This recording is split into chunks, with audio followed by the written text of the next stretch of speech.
অবশেষে নিজ হাতে নিজের মেয়েকে সম্প্রদায় করলো অনিমেষ রায়।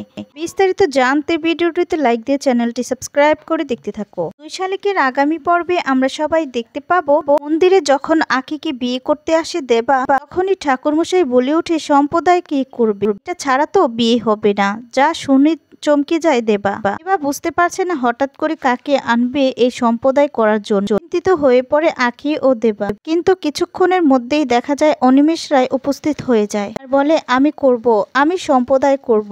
তা শুনে চমকে যায় আখি ও দেবা। হয়ে অনিমেষ রায়ের দিকে তাকিয়ে রয়েছে। এদিকে দেখা যায় হঠাৎ করে কে আসলো বুঝতে পারে না ঠাকুরমশাই। ঠাকুরমশাই বুঝতে পারছে না এই লোকটা হঠাৎ করে কেন সম্প্রদায় করতে চাচ্ছে। তো বন্ধুরা এবার কি হবে, শেষ পর্যন্ত কি আখি তার বাবাকে চিনতে পারবে? আপনাদের কি মনে হয় কমেন্টস করে আপনাদের মতামত জানাতে পারেন। আর ভিডিওটি ভালো লাগলে অবশ্যই একটি লাইক করে চ্যানেলটি সাবস্ক্রাইব করে পাশে থাকা বেল বাটনটি বাজিয়ে দিন। ধন্যবাদ।